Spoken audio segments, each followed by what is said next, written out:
Look at that. Simple, Well, smooth. Look at this. Simple, smooth, efficient. Okay.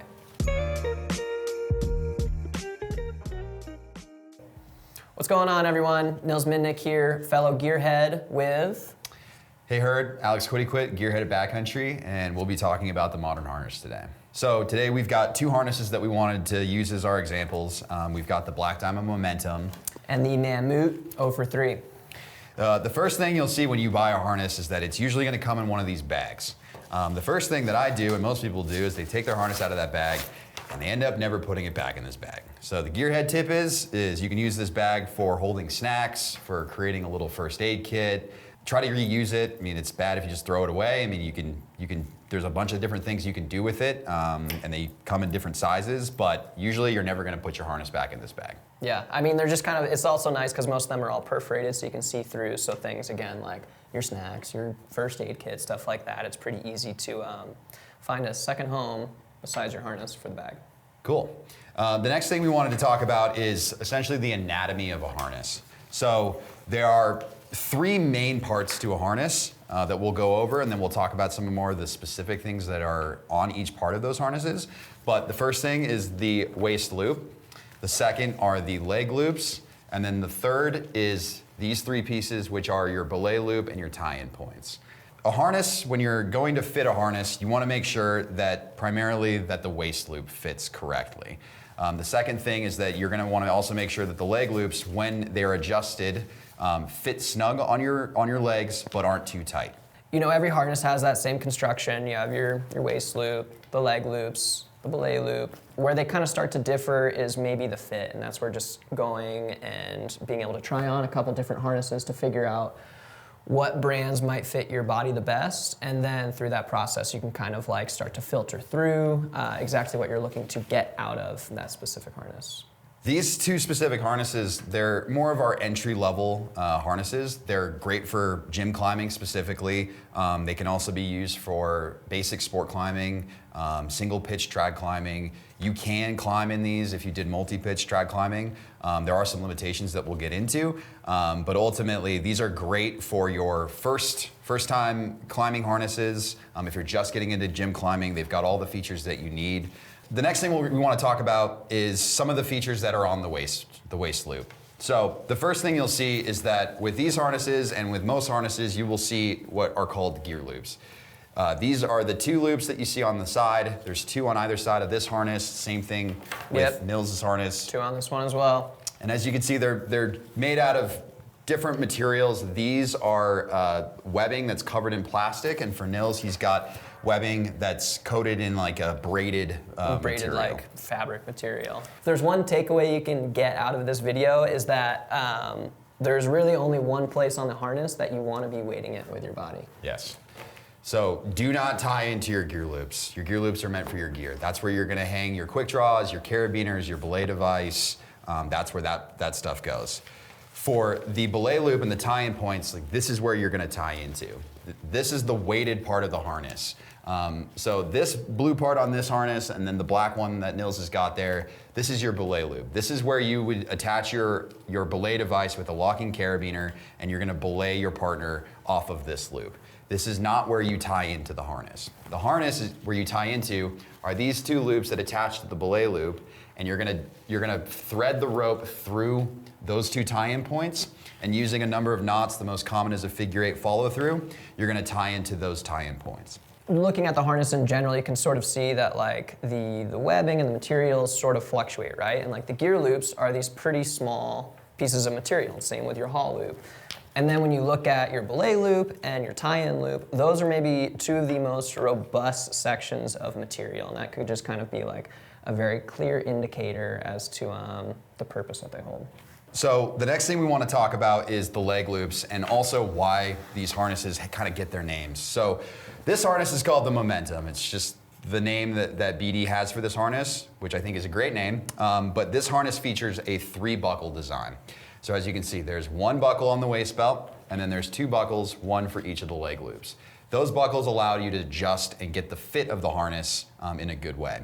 Yeah, same deal with the Ophir 3. As you might be able to imagine, it is a 3-buckle system. So you have 1 on the waist loop and then 2 on the leg loops as well.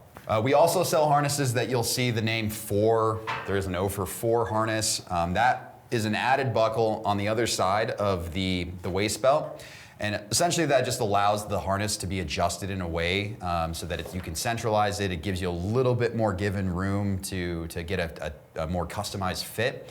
But ultimately, a 3-buckle design is a simpler design. There's less things to touch with, less things to mess around with. The other feature of the waist loop on both of these harnesses is this speed buckle design. With the speed buckle, you don't need to do anything. The harness will come like this where it's threaded through.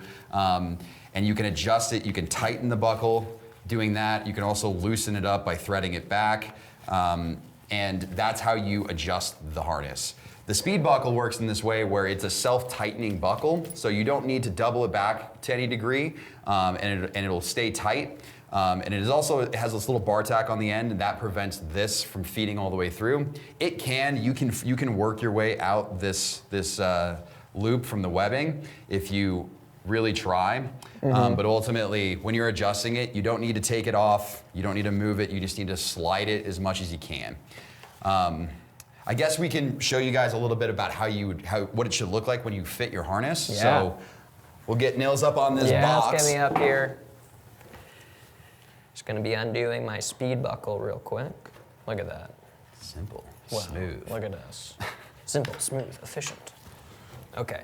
All right, so we're gonna be showing you kind of just the first steps, if you will, into putting on your harness. So what I like to always do is just try to they always get tangled up in your bag, and typically I'll take it out of my bag and I'll just try to shake it around and make sure that the leg loops and the belt loops and everything get reoriented. Yeah, you don't want them twisted. If it ends up like that, you got to make sure that you get them so that they're not twisted. Yep. Everything's is oriented in the direction that you should go. Yeah, exactly. And once you put it on, you'll pretty quickly and intuitively know if you've put it on incorrectly. So let's get started. I'm gonna put my leg through the belt loop, and then now into the first leg loop. I'm gonna shuffle that all the way on, and then onto the other foot through the belt loop again, through the leg loop, and you just kind of shimmy them into place. So let's just keep working it up. It's like pulling up a pair of trousers.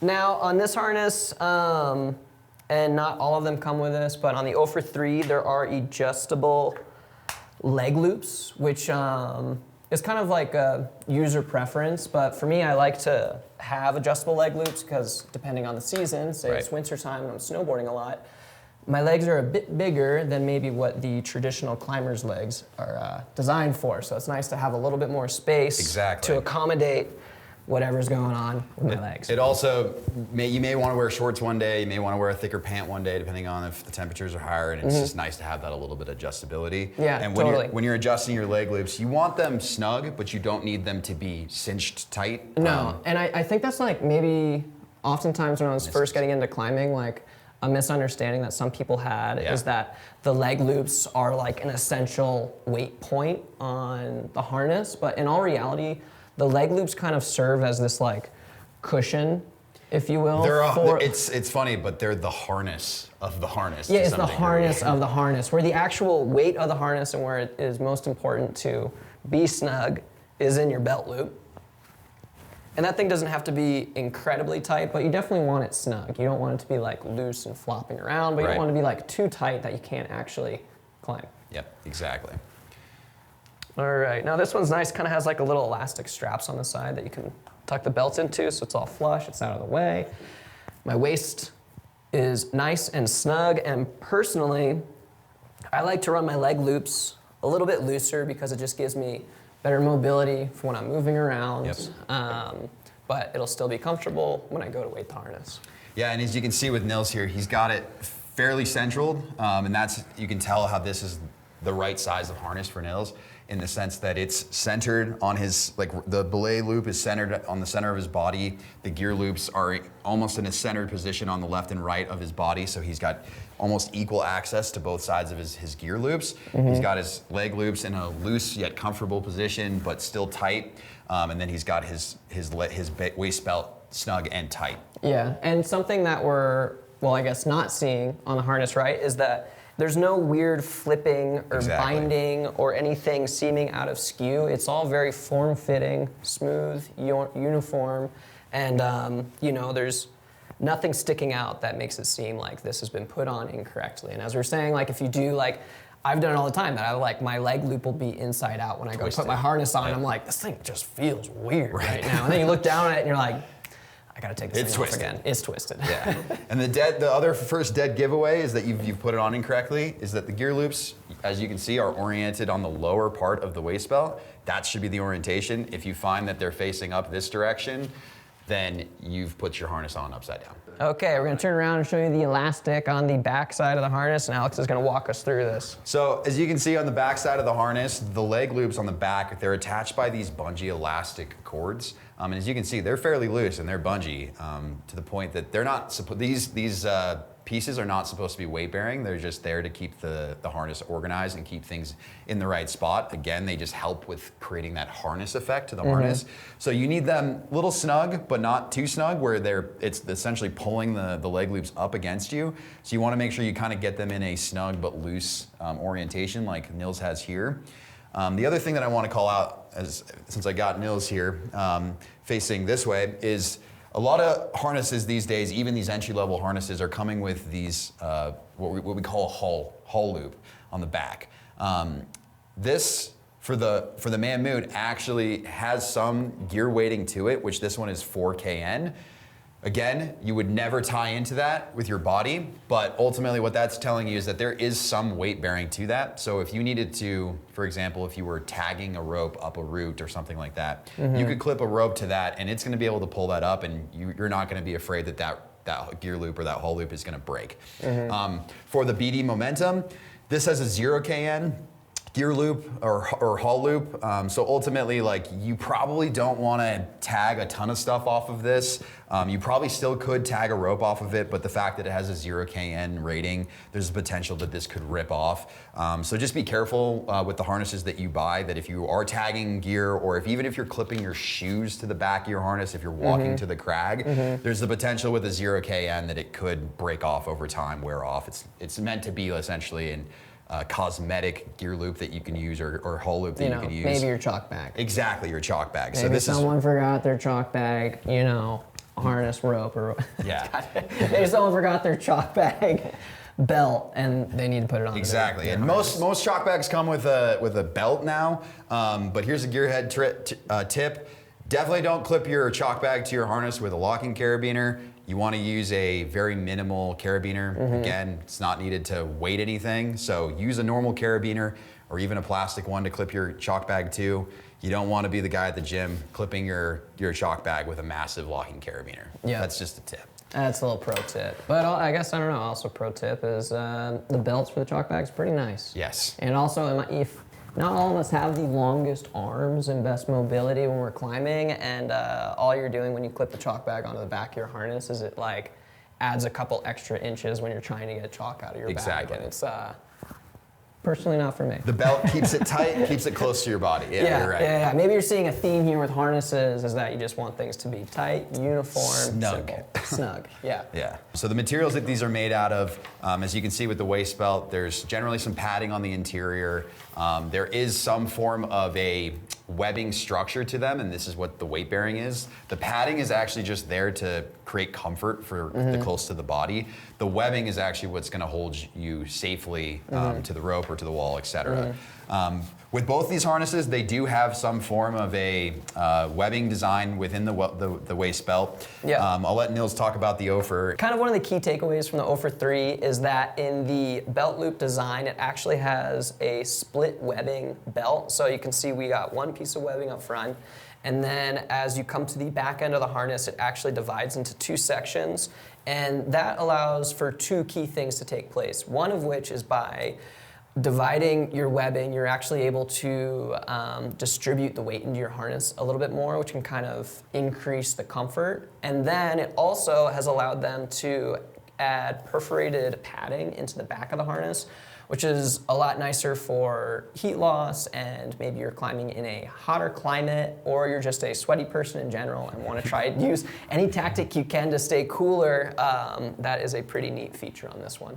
And with the Black Diamond harness, it doesn't have the split webbing design. It has a more singular webbing, but what is nice about this harness is that it has a little bit more of an overbuilt padding to it, so the comfort is definitely there. And as you can see, this actually has a somewhat anatomical shape in the shape of the waist belt, and that it fits over the curves of your hips.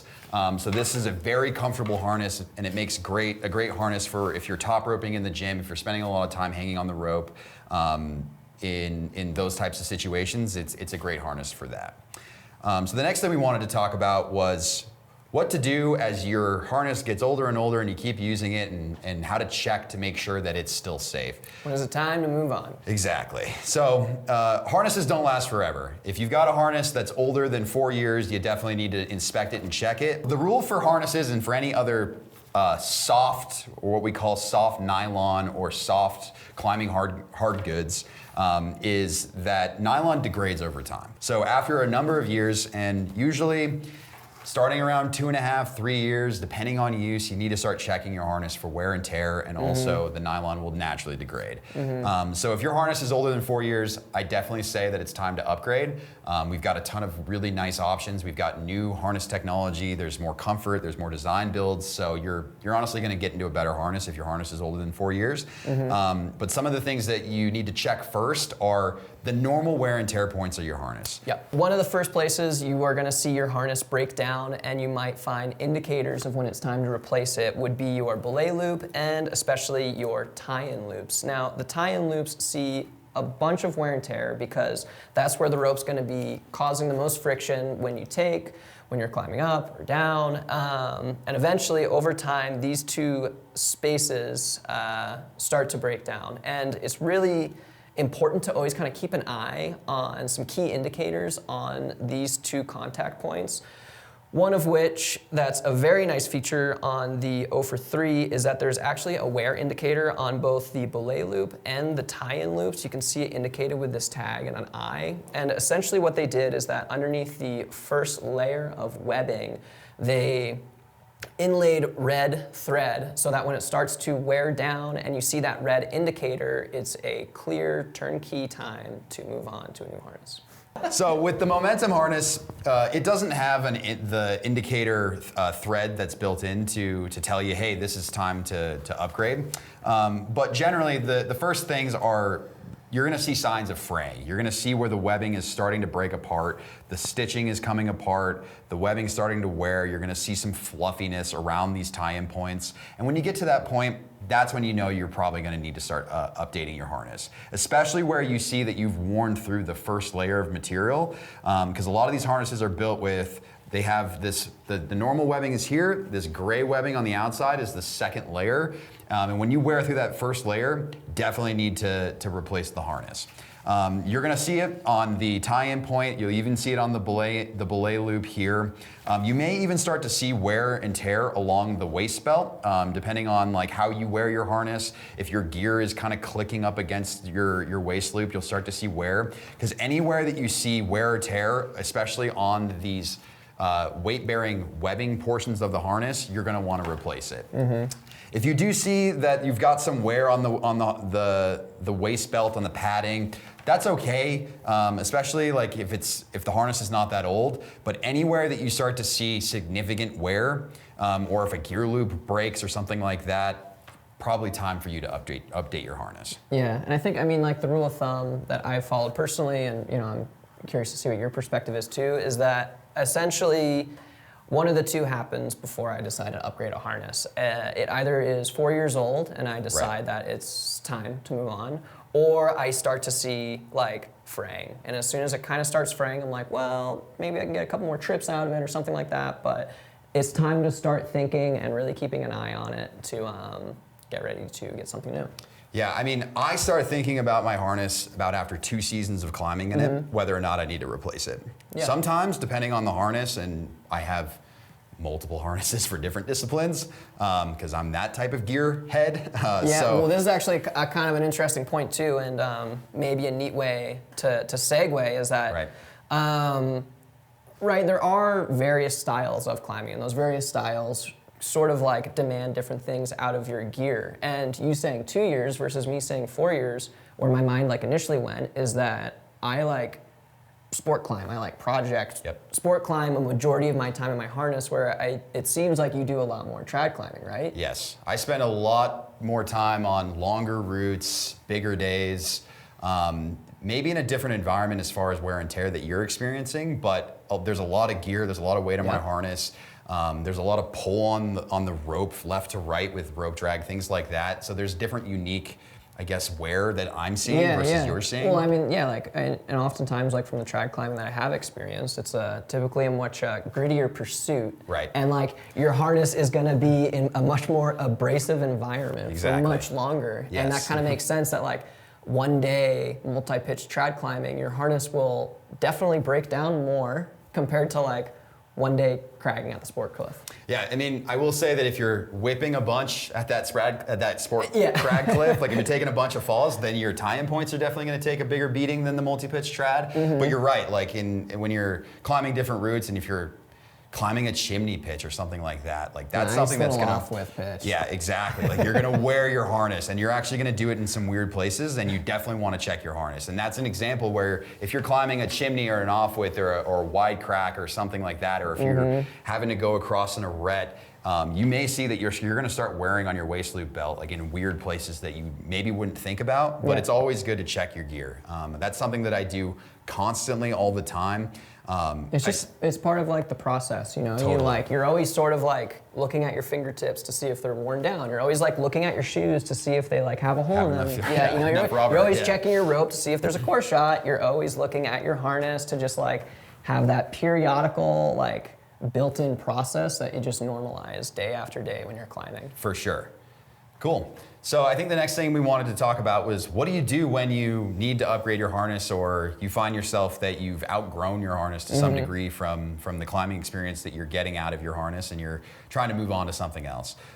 So we offer a ton of harnesses for anything from ultralight sport climbing harnesses to more entry-level gym sport climbing harnesses, all the way up to full alpine. We call them like alpine diapers. They're essentially just like webbings that tie together that are meant primarily for rappelling or glacier travel. So the first thing I'd say is it really depends on what type of climbing you're gonna do. So for me specifically, my favorite type of climbing that I do, I've been doing more lately, is longer trad climbs in the alpine environment during the middle of the summer, in the desert in the spring and fall. And so I'm looking for something that I can hang around in a little bit longer. I'm gonna be climbing for more pitches. I'm gonna have a ton of gear hanging off it. I'm sometimes gonna have a double rack of cams hanging off my gear loops. So I'm looking for a harness that has maybe a little bit more padding, more features from a gear loop perspective, a little bit beefier of a tie-in point, maybe even multiple belay loops so that I can clip into multiple anchors at one time if I'm doing maybe a section of aid climbing. And then I'll let Nils talk about kind of more sport performance harnesses. Yeah, totally. And, you know, there is sort of this like fork in the road essentially that takes place maybe after you go through your first harness. And in all reality, maybe you just want to get the same harness again. That's totally fine. I mean, I will say, you love it. Like, I use this harness for a lot of things. I've probably climbed 10 pitch routes with the Ophir 3 harness before. So the features and functions are great, but there is a reason why they sell more advanced harnesses. Specialized harnesses, and if you are at a point in climbing and you want to go down a more specific specialized point, right? Like I found myself sport climbing more than I was trad climbing, which is where I initially started climbing. And when it came to a point to get a new harness, I decided to go more of like a performance, lightweight sport climbing harness.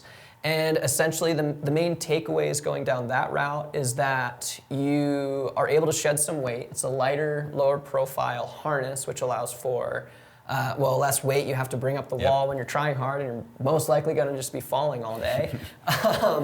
And then, you know, sort of the caveat to that is they're not as comfortable. So I'm not trying to spend an entire day sitting in my harness at a belay station, for example. Right. And I have done that in my like more performance sport climbing harness. I have gone multi-pitch climbing in it, and I'm just like, feel your legs go numb, your hips start to hurt. You know, so like there are sort of drawbacks to like some of the routes that you want to take with your harness. But if you have a pretty good idea of like what you're into, maybe you want to sport climb, try something lighter weight and it could be pretty nice. Maybe you don't like the uncomfort aspect of it and you can go back to something more mid-range, or you end up track climbing more and you can end up with something that's a bit more robust, more comfortable, and will allow you to be in more comfort. Yes. Most likely for days that are typically uncomfortable at times. Exactly. Great. That's it for harnesses. If you have any other questions, reach out to your gearhead. If you like this, please like, comment, subscribe. Peace out.